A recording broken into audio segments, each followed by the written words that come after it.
Your electric bill came in this month. You looked at the number, felt that same quiet frustration, and pushed it down because you did not know what else to do. The lights have to stay on, the refrigerator has to run, the phone has to charge, and every single one of those things belongs to a company you have never met, charging you whatever they decide and raising it a little more every year because they can. The average American household pays over $1,500 a year for electricity every year. For the rest of the time, they own their home. And they keep paying because nobody ever showed them there was another way. I want to show you another way. My name is Elias Carter. I was raised in the hill country of Western North Carolina, where my family has farmed the same ridge for 6 generations. We have run a basic solar setup on this property for years, not a whole house system costing $20,000 or $30,000 with permits and contractors and utility company inspections. A simple, honest setup that any person with 2 hands and an afternoon can put together for $350. No permission from the power company, no monthly bill, no contract, no repairman when the grid goes down because there is no grid to go down. Today, I am going to walk you through exactly what you need, how each piece works, how to put it together, and what you can realistically expect to run on it. I will be honest about what it will and will not do because I would rather your trust than your excitement. And I will tell you why the only reason most people have never been shown this is that there is no subscription to sell them once they do. Stay with me.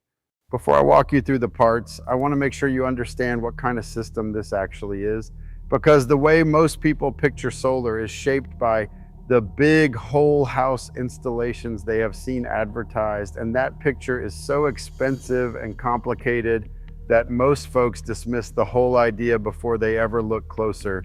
A whole house grid-tied system with panels on the roof and a net metering agreement with the utility company costs $15,000 to $30,000 installed. It requires a licensed electrician, building permits, utility company approval, and a formal inspection. That is a serious construction project, and it is not what I am talking about. What I am talking about is a standalone off-grid system completely separate from your house wiring and the utility grid that you build yourself, that you own outright, and that no company has any involvement in or authority over. It does not power your whole house. It powers the things you choose to connect to it.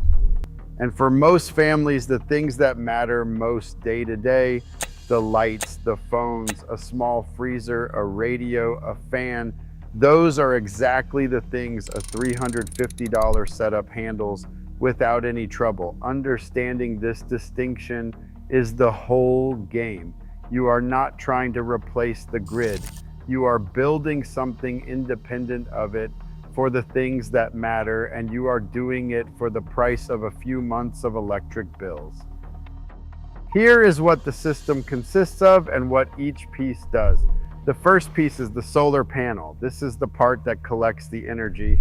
Sunlight hits the panel, which is made up of photovoltaic cells, and those cells convert the light directly into an electrical current. A single 200-watt panel, which you can buy online for around $100, is enough to run a basic household setup of the kind I am describing. You mount it where it gets the most direct sun, facing south, and tilt it at roughly the same angle as your latitude. For Western North Carolina, that is somewhere between 30 and 35 degrees. You do not need to be precise to the degree. You need it facing roughly south and tilted so it is not lying flat and not standing straight up.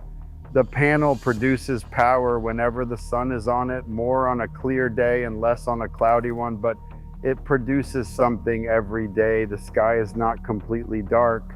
Even on an overcast day, a good panel is producing a useful amount of power and slowly filling the battery. One thing worth knowing about panel placement: shade is the enemy. Even a small shadow falling on part of a panel, a tree branch, a chimney, the edge of a roof overhang can cut the output of the whole panel significantly. Before you mount your panel, watch the spot you are considering through the whole day and make sure nothing casts a shadow on it from mid-morning through mid-afternoon. Those are your peak production hours, and you want them clean and unobstructed. Moving a panel 6 feet to avoid a shadow can double its daily output. That is worth the extra few minutes of planning before you drill a single hole. The second piece is the charge controller. This is a small device, roughly the size of a hardback book, that sits between the panel and the battery.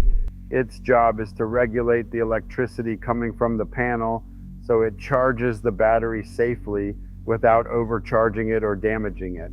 A solar panel left connected directly to a battery with no controller in between will overcharge and eventually ruin the battery. The charge controller prevents this. It monitors the battery state and adjusts the charging current accordingly, tapering it off as the battery fills and stopping it completely when the battery is full. Without a charge controller, you will ruin your battery in short order. With one, the battery charges correctly and lasts for years. A decent 30 amp PWM charge controller runs about $20 to $30 and does the job reliably. If you want to spend a little more, an MPPT controller is more efficient, capturing more of the panel's output, especially in cooler temperatures and partial shade conditions, and runs about $50 to $60. For a single panel system, the difference is not dramatic, but the MPPT is the better investment if your budget allows. Either way, the charge controller is not the place to cut corners. It is the piece that protects everything else in the system and the one that most beginners underestimate. The third piece is the battery. This is where the energy the panel collects is stored, so you can use it at night and on cloudy days when the panel is not producing. I recommend a 100 amp hour, 12 volt AGM battery for this setup. AGM stands for absorbent glass mat. It means the battery is sealed and maintenance free. It does not require watering the way old style flooded lead acid batteries do.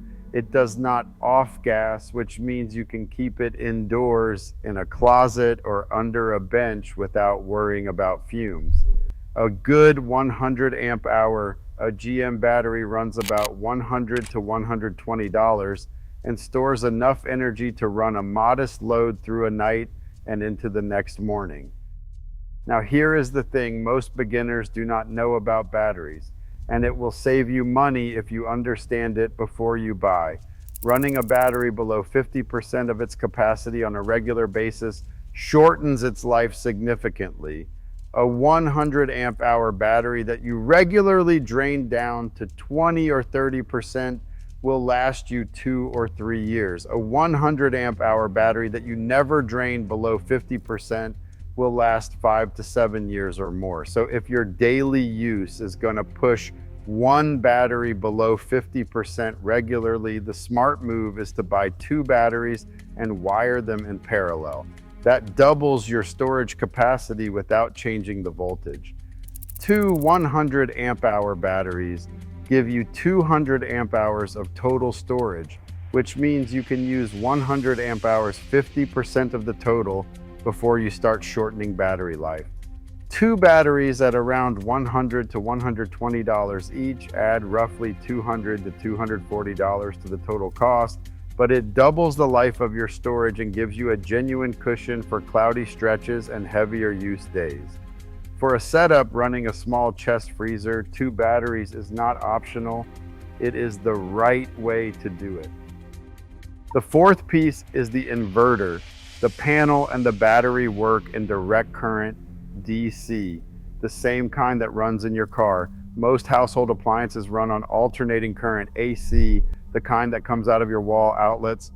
The inverter converts direct current from the battery into alternating current so you can plug in ordinary household devices using standard plugs.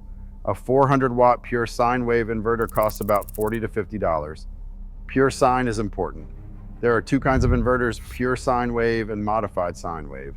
Modified sine wave inverters are cheaper, but they produce a rougher electrical signal that can damage sensitive electronics, shorten the life of motors and appliances, and cause problems with certain medical devices like CPAP machines.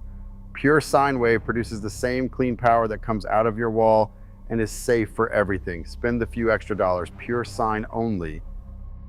That is the whole system. 1 200 watt panel, 1 charge controller, 1 or 2 100 amp hour AGM batteries, and 1 400 watt pure sine wave inverter, With one battery, the total lands around $230 to $260. With two batteries, it lands right around $350, which is the setup I recommend and the one worth building if you are going to do this properly. Now let me walk you through the assembly, because this is the part that makes most people nervous before they do it and feel foolish for having been nervous after they finish it. The panel connects to the charge controller with two wires, a positive and a negative. The charge controller connects to the battery with two wires, positive and negative. The inverter connects directly to the battery terminals with two wires, positive and negative. That is the entire circuit. 3 connections, 6 wires. Every piece of equipment labels its terminals clearly. Positive is red, negative is black. You connect positive to positive and negative to negative at every point, and you do not cross them. A basic set of automotive wire connectors, a pair of wire strippers, and a screwdriver is all the tooling you need. No soldering, no specialist knowledge, no permit required for a standalone system of this size that is not connected to your house wiring or the utility grid.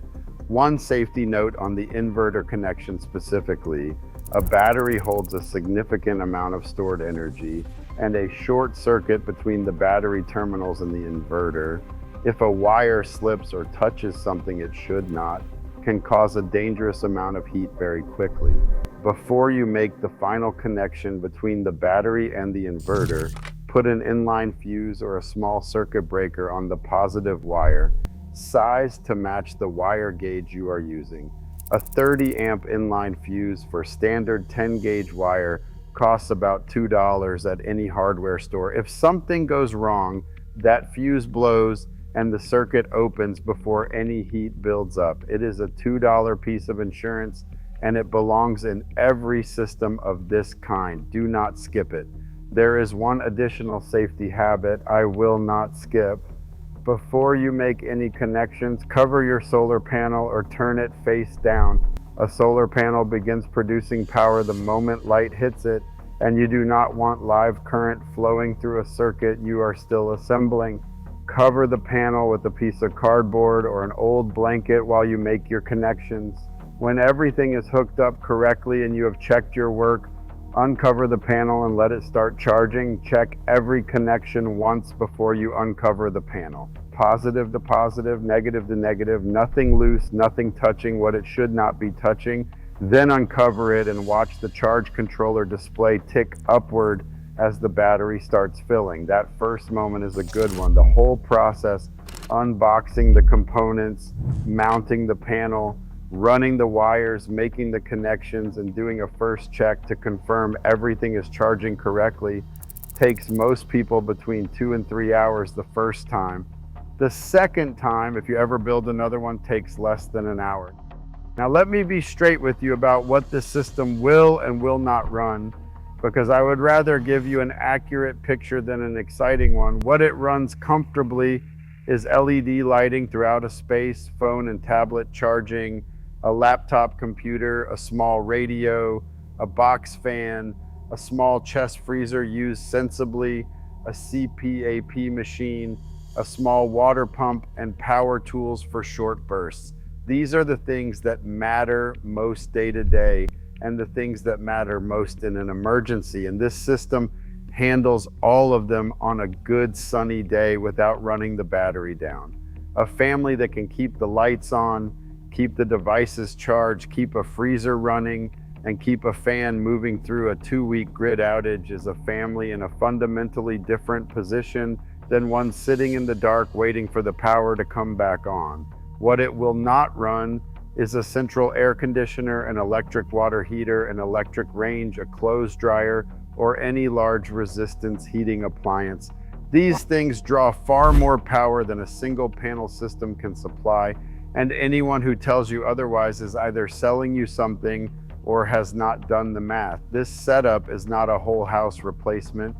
It is an honest, practical, completely independent power source for the things that actually matter. And it does that job reliably and permanently without anyone's permission and without anyone's bill. Now, I want to take a moment here because this is the part that matters most, and it goes well beyond a panel and a battery on a south-facing hillside.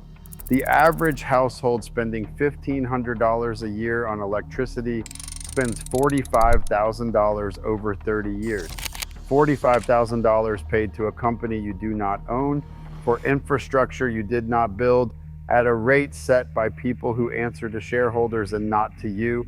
And every year the rate goes up. A few percent here, a fuel adjustment surcharge there, an infrastructure fee added with no explanation. You pay it because you believe you have no alternative. But the technology to run the things that matter most off a panel you own outright has been available and affordable for years. Panels have dropped in price by over 90% in the last 15 years. Batteries have improved. The components are sitting on shelves, waiting to be bought and connected by anyone willing to spend an afternoon doing it. The reason most people have never done it is not that it is complicated. It is not. The reason is that nobody profits from showing you how. The solar installer profits from the $20,000 whole house job.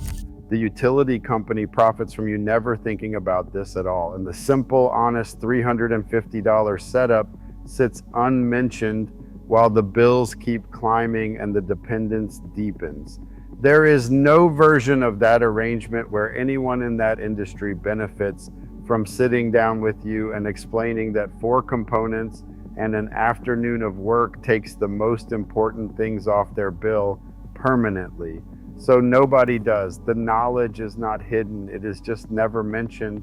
A family with a basic solar setup, a charged battery bank, working lights, and a freezer full of food is a family that can function through a grid outage, a storm, a price spike, or simply a month when the bill feels like too much. That is not a small thing. That is the difference between a family that has options and a family that does not. The people who settled these ridges understood that dependence on something outside your control is a vulnerability. They built their houses, raised their food, stored their water, and generated what heat and light they needed from what the land gave them. We are just applying the same principle to a newer technology. The sun is still free. It always has been. So here is what I want you to do this week. Price out the 4 components: 1 200-watt panel, 1 charge controller, 2 100 amp hour AGM batteries, 1 400-watt pure sine wave inverter. Write down the total, then look at your last electric bill and think about how many months of that bill equals $350. That number is your payback period. Everything after that is free. Tell me in the comments whether you have already tried any kind of off-grid power setup or whether this is the first time you have thought about it seriously. Tell me what state you are in and what your average electric bill runs. I read every single one, and the things you share from your own places are the reason I keep doing this. For folks who want all of it, every method I have covered on this channel and the ones I have not gotten to yet, I have put it together in a book. You will find the link down in the description below. Next time, I am going to show you the old mountain way of watering a whole garden automatically for free with nothing but gravity, a barrel, and a few dollars in parts from the hardware store. No pump, no electricity, no timer, no monthly anything. It is the natural next step from today. Until then, point a panel south, make your connections, and remember that the people who built these mountains with their hands knew that the less you depend on what somebody else controls, the freer you are.